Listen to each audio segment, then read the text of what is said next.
This is actually our 12th time here in Japan. Discuss ko sa inyo quickly yung mga requirements. So may bago sa immigration. Next, of course, is visit Japan web. So pagdating nyo dito guys, expect nyo na mahaba yung lalakarin nyo. Ang sasakyan natin ay Narita Sky Access. Baka mga 3 or 2 degrees na to. Grabe, ang lamig. Wow! Ang ganda. Hi guys! Welcome sa aming channel. For today's vlog, papakita namin, share namin sa inyo yung updated guide and process from Manila going to Tokyo. And kung bago kayo dito, I'm Jamie. And I'm Jan, aka Soral. Married, mahilig mag-travel, DIY and budget travel. So, makaka-relate kayo if bet nyo yung mga ganong kind of travel. Tapos, slow pace na rin, no? As trentahin. Tsaka, introvert travelers kami. Kaya, follow along. Eto na. Umpisa na natin. Time check, guys. 8:30 a.m. kami dumating dito sa NAIA Terminal 3. Ang flight namin actually is 12:35 p.m. pa. So, syempre, alam nyo na, maaga dapat tayo dumadating sa airport, especially if international travel. So, pagdating namin dito, syempre ang unang gagawin, i-check nyo yung screen. Doon nyo titingnan kung saan kayo pipila. Hindi basta-basta pipila kung saan-saan, di ba? Tingnan nyo kung ano yung check-in counter. So, yun. Actually, minsan hindi pa siya accurate. Kanina, nakalagay C something. Pagpunta namin doon, syempre, magtanong din tayo, di ba? Tinanong namin, sinabi natin kung saan tayo papunta. And then, yun, pinalipat kami dito sa D. Meron ng self-check-in, pero dahil international flight tayo at saka may bag drop, dito tayo pa rin pipila sa counter talaga. For travel tax, instead na pumila kami dito para magbayad, nagbayad na kami online. 1,620 per person plus 100 pesos for the convenience fee kapag online nyo nga siya babayaran. By the way guys, ang airline namin is Cebu Pacific. As always, or mas madalas naman talaga Cebu Pacific kasi sila yung may madalas magpa-piso fare or promo fare. So, kailan mo to nabook? Nabook ko to last June 2025 pa. Tagal na, di ba? Oo, para makamura pa tayo. Yes. How much? 8,200 pesos round trip. So wala pang baggage yon. Nag-add na lang kami parang 3 days ago or 4 days ago kasi para matansya namin, malay nyo, di ba? Hindi natin gagamitin yung extra 20 kilogram. Yeah. Ngayon, kailangan kasi winter. Magkano siya? 1,200 no, yung extra luggage na Yes. isa. Isa lang naman kami mag-add, so share na kami sa isang luggage. Pati pa uwi, yun na rin yun. 2-4, balikan, yes. And guys, nagda-drop na kami ng aming luggage dito. Isusukat yan mamaya doon. Pwede kayong bumili or mag-purchase ng luggage nyo mga 3 days or a few days before your flight kahit hindi pa mismo sa araw na bumili kayo ng ticket. So, pinurchase namin is 20 kilo. Saktong-sakto na yan. Meron kaming weighing scale sa bahay para alam namin yung weight niya at hindi kami magulat dito na bigla na lang over baggage pala or whatever. So, laging sakto kami. Para iwas din sa hassle, di ba? Na bigla kayong magbabayad kapag may extra weight. Tsaka tatagal sa pila pag gano'n. 9:01 a.m. natapos kami dun sa check-in ng ating luggage, ng ating baggage, pati check-in mismo at pagkuha ng ating boarding pass. At may weird kami kanina. Akala ni ate sa counter, 3 kami. Kasi may biglang pumila sa likod namin. As in, hindi pa siya tinatawag, pumila na siya sa likod. Oo. Huwag ganun, guys. Nilagay yung yung bag sa harap ko. Oo. So, di ko alam kung gusto niya sumingit or whatever. Pero, basta, chill lang tayo. Sabi ko naman sa inyo, if you're into chill travel, slow lang, hindi nagmamadali, relax. At as a trentahin traveler, makaka-relate kayo sa amin, kaya follow along.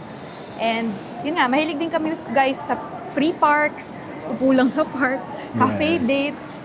Kaya sabi sa inyo, very introvert lang and nonchalant. Hindi kami super duper ingay dito mag-vlog or very energetic. So yan, ano lang tayo, chill lang talaga. Yeah.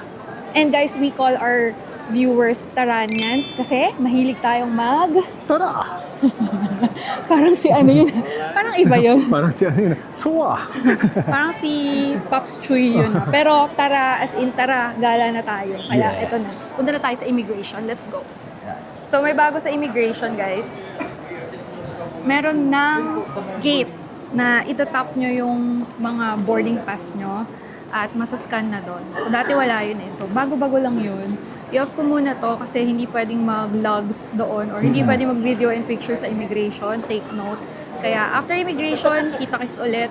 Time check, 9:03 a.m. na. Let's go. And just like that, 9:16 time check. Tapos na tayo sa immigration. Tapos na rin sa x-ray ng gamit. At ganun ka-smooth. Konti yung nagta-travel ngayon. Konti yung pila, no? Mas tumagal lang dun sa check-in kanina. Pero after that, sobrang smooth na. To be exact, 9:09 a.m. na tapos sa immigration. Walang tinanong sa akin. Ako ano lang, kung government employee, Tapos tatak agad. So yun, usually lang naman, ang tinatanong lang sa mga ganon, based on experience is, kailan babalik, anong work, sinong kasama, yun lang. Yun yung basic na tatlo. meron pa. Ano? Government employee Government ka ba? employee ka ba? Pero kanina nga walang tinanong sa akin. Pero yun lang yung basic na tanong. Huwag kayong matakot sa mga immigration officers. Just be polite and honest kung ano yung gagawin nyo, saan kayo pupunta, kailan kayo babalik. Pupunta tayo ngayon sa Marhaba Lounge. Guys, kung hindi nyo pa alam, kaya kami may access sa Marhaba Lounge is because of our credit cards. Ako ay merong BPI Visa Signature. So, for 2 na yung access nun. Siya naman, minsan sa A-Lounge kami, may access naman yung Metrobank Mastercard niya. Yes, World Master. World Mastercard. Check nyo na lang yung mga perks ng credit card nyo kung anong meron kayo. Baka may access sila sa mga lounge dito sa airport. Sayang din yun, di ba? Oo. Kesa gumastos tayo sa mga food or coffee dito sa airport, then mag-lounge na lang tayo. Mas chill pa. If may access naman, why not hindi natin gamitin, di ba? I-ready na natin ang ating credit card kasi yun yung may access sa Marhaba. Parang wala rin masyadong tao. Wala. Nice. Good morning po.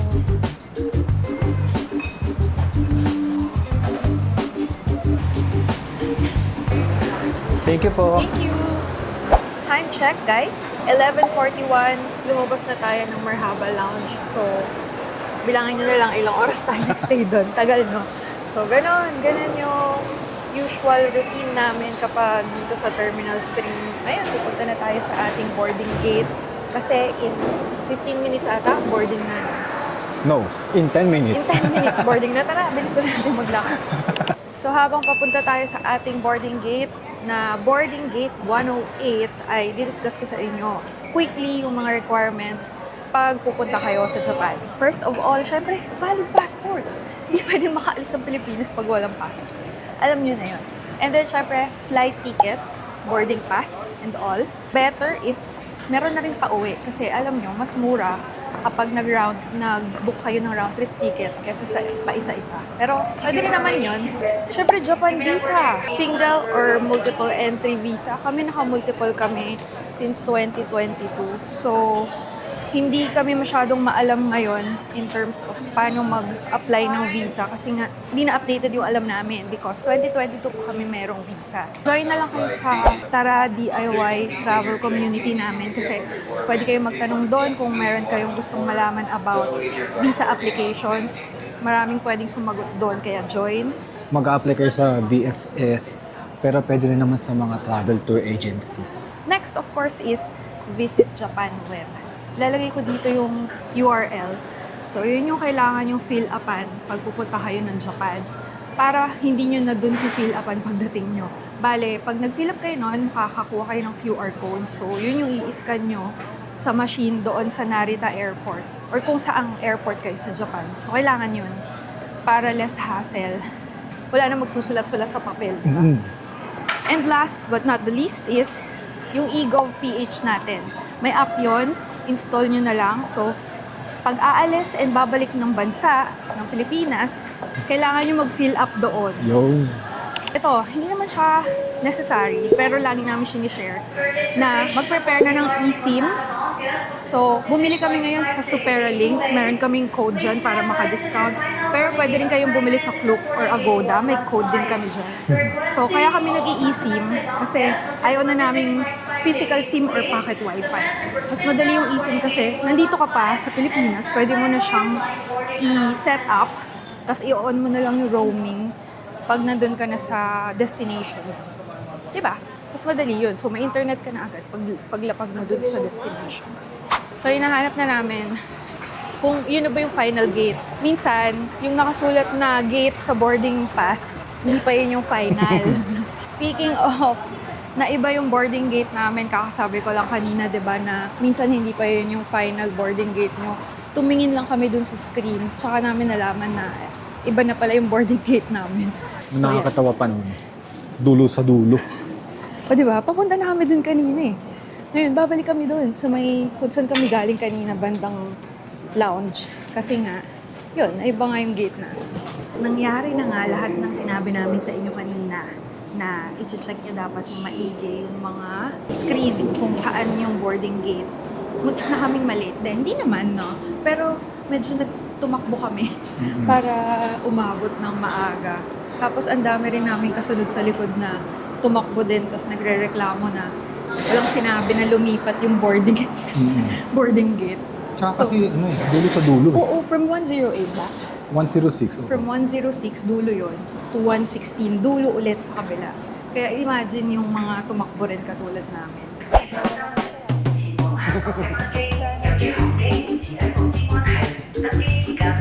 Thank you po.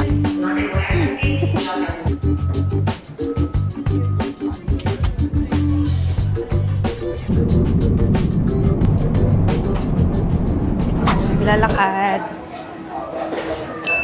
Hi guys, just arrived. 6:30 p.m. So, medyo natagalan ang aming landing kasi sobrang lakas ng hangin. Kinailangan pa ng second attempt para makalanding yung plane. So, ganun kalakas yung hangin. Ito yung pinaka nakakahilong flight for me. Yung latter part lang naman. Siguro malakas kasi talaga yung hangin. Oo. Pagdating nyo dito guys, expect nyo na mahaba yung lalakarin nyo papunta sa immigration, 500 meters. Pero meron namang walkalator, medyo mabilis naman.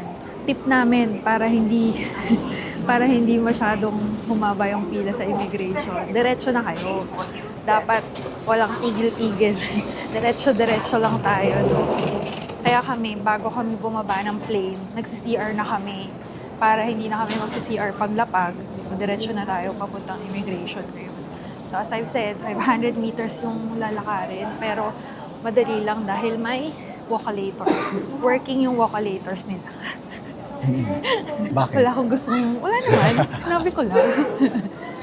Isa pang tip guys, lalo na kapag dadating kayo ng winter or autumn na malamig, dalhin nyo na or ilabas nyo na yung jacket nyo from your bags. Pwede nyo naman ilagay yun sa mga compartment or hawakan nyo lang habang nakaupo sa plane. Kasi napansin namin, yung iba, nagsastop sila to open their luggage para kumuha ng gamit ng jacket. Kami naka-ready na. So, isa yun, para mabilis lang tayo, di ba? Yan na, welcome to Japan. Ito na, di pala namin nasabi, no, kung bago kayo dito sa channel, this is actually our 12th time here in Japan. Ganun po kami ka-addict. Ang dami na naming parang podcast episode na nasabi namin why Japan is one of our favorite destinations. Kaya ayan, pang 12 na namin dito. Marami kami masashare na tips sa inyo, guides, from someone na nakarami na dito ng beses. Stick around. Papunta na tayo immigration, hindi pa rin tapos maglakad, di ba? Natatawa nga ako eh. Bakit? Kasi parang ang dami mga nakwento pero andito pa rin tayo, naglalakad. Gusto mo pa sa walkalator pa rin? Walkalator tayo, mas Okay, mabilis. sige. Sa immigration guys, bibigyan nyo lang yung passport nyo dun sa nag-a-assist doon. Tapos i-scan niya yun and then kukunin yung biometrics nyo left and right na daliri. Tapos pila ulit ng another sa immigration dun naman sa officer. Yun na yun, bibigyan nyo yung passport tapos tatatahan niya na yun. After that, pumunta na kami dun sa baggage claiming area. Medyo dun kami natagalan. Hindi ko Grabe. alam Tagal bakit ang sobra. tagal nung bag namin or nung luggage namin. Pero okay lang, buti na walang damage kasi may nakasabay kami. Natanggal yung handle. So, tinutulak na lang tuloy niya yung mismong luggage niya. So, sana walang ganong mangyari sa mga trips natin. No? So, after that, customs na. Yun yung i-scan lang yung QR code. Actually, sa umpisa, may in-scan mo. Oo. Oh, dun sa immigration officer. Kaya kailangan talaga, ready na yung Japan web nyo, nakapag-sign up na kayo doon at naka-download na kayo ng QR code. Or else, kahit nakapila na kayo dun sa immigration officer, papapuntahin niya kayo dun sa gilid para magsulat dun sa papel. Pero kung nag-sign up kayo sa Japan web na, hindi nyo na yun kailangan sulatan. That's why, kanina, ni-rundown namin na isa yun sa requirement pag pupunta kayo sa Japan. Dapat sign up na kayo. Okay? After that, ayun na. Punta na kami dito sa train station. Sabi ko nga kanina, hindi na kami bumili ng ticket kasi meron kaming IC card. Nag-reload lang si John or nag-top up. So yun na, yun yung gamitin natin sa train at hinihintay na natin yung train. Ang sasakyan natin ay... Ang sasakyan natin ay Narita Sky Access. Yan. Hindi pa natin yun. alam magkano. Hindi. Pero less than 2,000 yen lang yun. Mas mura siya sa mga JR or Skyliner na nakikita nyo online. Kasi parang commuter train lang siya. Yeah. Tapos kaya yun yung sasakyan namin dahil diretso na siya or yun is super lapit sa aming hotel na makikita nyo mamaya pagka check-in natin sa hotel na yun. At iro-room tour namin kayo. Dali lang, di ba? See you later. Let's go. Let's go. Tara.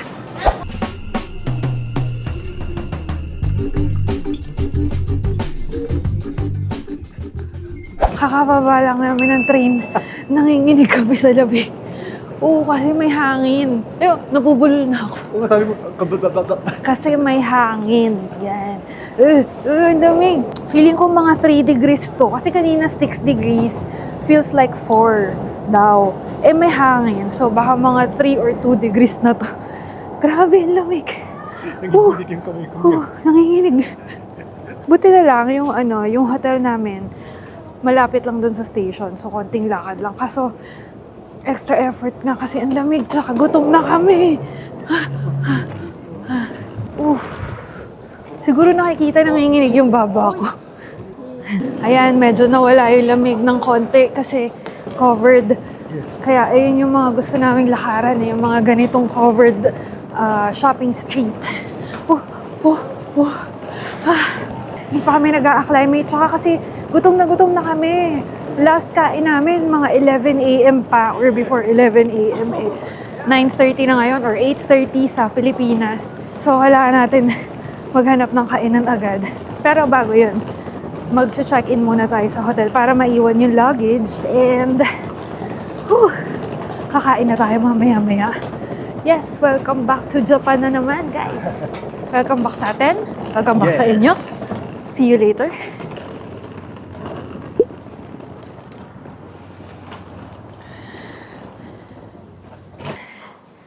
Checking in na tayo sa ating hotel for this winter trip. Teka lang. Lamig. So, pag check-in guys, bibigyan nyo lang yung passport nyo. Nagpubook kami sa Agoda. Dati, parang kailangan pa ipakita yung booking.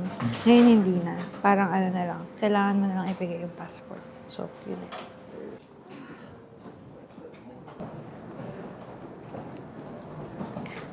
1008. Sobrang dali ng check-in kapag sa Japan, guys. As in, super swift. Just give your passport. They will check kung may booking ka nga. They will check kung may booking ka nga. And then, bibigay na sa'yo yung ating key card. Binigyan kami ng meal coupon kasi merong breakfast included yung nabook namin na room. So, may choices ng food dito.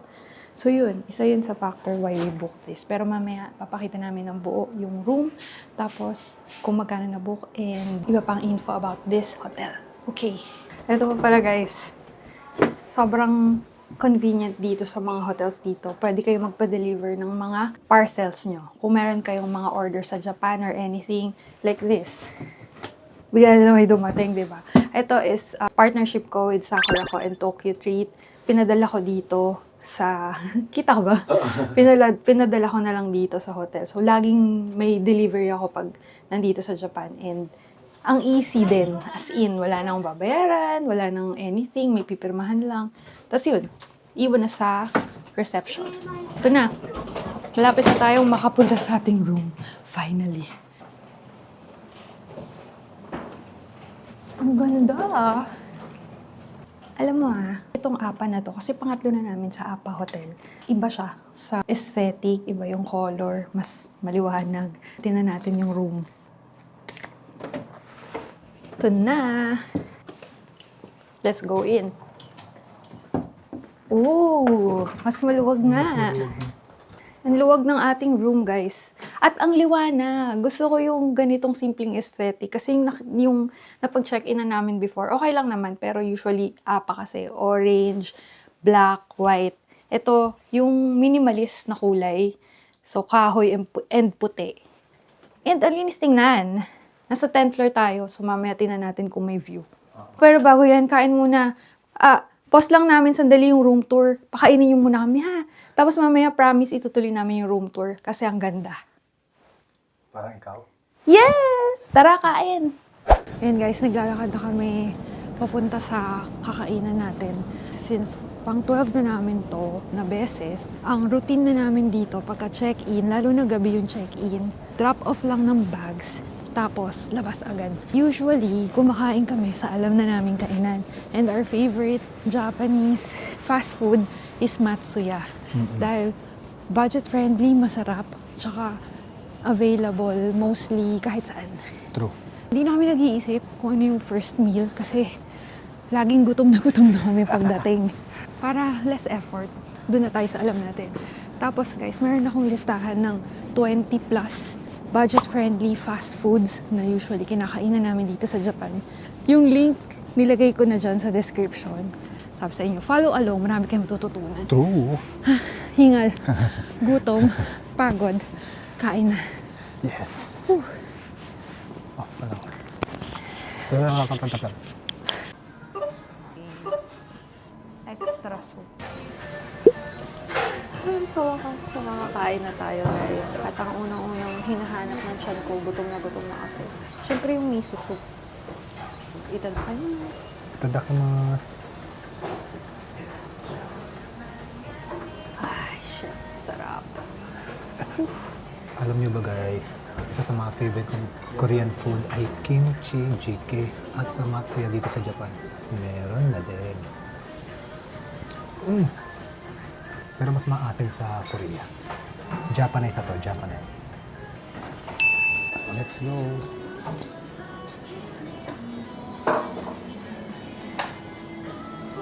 Dapat binabalik yung kinain nyo. Kung isa sa mga... Guys, nakikita nyo yan. Malapit lang dito sa aming hotel. Curious kami kasi ang mura nung ramen, 691 yen. Baka itry natin yan sa mga susunod na araw. Commercial break lang to. Maya-maya, tapos na kasi kami kumain, so may konting energy na at lalakad-lakad lang dito sa malapit sa hotel, pabalik sa hotel. Nagsa-scout na kami ng mga pwedeng kainan sa mga susunod na araw, ganun. Pero dadaan muna kami sa convenience store para bumili ng snack and then promise room tour na after that.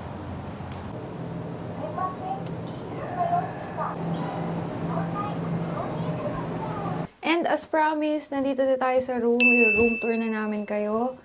First of all, ang ganda nga ng kulay, ang ganda ng aesthetic, very clean sa mata. Pagpasok sa kaliwa, nandiyan agad yung mga lalagyan ng damit. May full body mirror. At may pinto dito. Oh, CR. Ang ganda ng CR nila. Ganda ng CR. Yes, oo nga. Siyempre, automatic toilet. Tada! And super cute na sink. Hala, separate? Oo nga, separate ang ating CR at liguan. Let's go! Uy, ang ganda. Ganda! Hindi ganito yung usual APA hotel na napag-check-in na namin. Actually, this is way different sa mga APA hotel na napag-check-in na namin. Kasi, unang-una pa lang, hiwalay yung shower area dun sa ating toilet area kanina. Tapos, ang laki ng sink dito. So, ito yung totoong sink, hindi yung kanina dun. Oo nga eh. Pag maghugas ka lang dun after mong mag-CR. Ito talaga yung sink. Hala, yayamanin. Kompleto amenities. Baso, toothbrush, toothpaste, shower cup, May pang-shave pa. suklay, may pang-shave, kompleto, and towels dito. At ito na. Napakagandang shower area. Standard na sa Japanese hotel room ang bathtub. Hindi nawawala yun. Kahit sobrang liit ng room, bathtub talaga sila. Laki, grabe. Oo nga. May upuan pa. Ayun o. Kita nyo? May bangkito. So, pwedeng maligo ng nakaupo. Parang nasa Ryokan. Yeah, ganyan nga tayo maligo, di ba? Ganda! Doon pa lang sa separate yung toilet tsaka yung shower area. Approve na to. Kasi usually yung bathtub, yun na rin yung liguan. Sobrang liit. Kumbaga doon ka na may ligo. Dito separate talaga. Oo, Grabe. ganda. In fairness. Dito na tayo sa bed area. May desk. Sa ating desk, kompleto. Nakikita nyo naman kung anong mga nandyan. Siyempre, meron ditong refrigerator, pati safe. Dito naman may coffee, tea, and kettle. Tapos, may mga gusto mo magbasa. Kung marunong ka magbasa ng Japanese, diyan ka, magbasa ka dyan. May free PSP rin. Ay, PSP, Nintendo Switch. Sabog na. Magjo-joke lang, sablay pa. May free Nintendo Switch, charot lang. At ano pa ba? Ayun lang, cute no desk, very clean. At may upuan. Pati yung... Oy, oo. Tan. Meron tayong bathrobe. Tada! Ito ang kulay talaga ng apa na bathrobe. No? Gray. Sa iba kasi kulay Tapos may tali yan sa bewang. Usually, di ba, kulay white. Yes. Ito, gray. Okay lang yan. And the bed. Kala namin, double bed ang mapagsistayan namin. But it's a queen bed. Laki. Queen size bed. With 2 pillows. 2 pillows each. Favorite ko yon. Kung napanood nyo na yung mga past vlogs namin, lagi ko sinasabi, gustong-gusto ko kapag yung room ay nag-provide na agad ng tag-2 pillow. Okay? Good tayo dyan. Ito na, the reveal. Di ko alam kung may view. Tsaka, Sige, ito natin. tingnan natin kung anong meron sa labas. Nasa 10th floor kasi kami. Ayan. Hindi marunong tong... Ano yun? Tada! Oh, ganda ng view natin. Kaso hindi nila makikita kasi ako yung nakikita nila sa reflection. Sige. Pero Iuso ko na papakita to. natin yan syempre. Tapos Oo nga pala, ito. guys, may TV din. Hindi mawawala ang TV sa mga rooms. Pero di namin alam kung may Netflix. Sana meron. Kasi Hindi bumagsak. Hindi ko alam bakit. Sorry. thank you for watching. Pero huwag kayong aalis kasi hindi pa kompleto yung guides at mga tips na naibigay namin. So, di pa namin napapakita sa inyo paano kami mag-withdraw dito. Pati kumuha ng JR Pass kasi gagamit tayo ng JR Pass para sa mga next trips, next days natin. Kasi may pupuntahan tayong sobrang gandang winter spot. Dahil winter ngayon, di pwedeng wala yun. At magsa-snow trip tayo. Kaya stay tuned, guys. Tip of the iceberg pa lang itong mga nabigay naming guides and tips for the day 0 of our Japan series. Kaya follow along, subscribe. Don't forget to use our codes pag gagala kayo para makatipid. Kaya, tara. At matulog na kasi pagod na tayo. See you tomorrow. Thank you for watching. Bye! Bye-bye!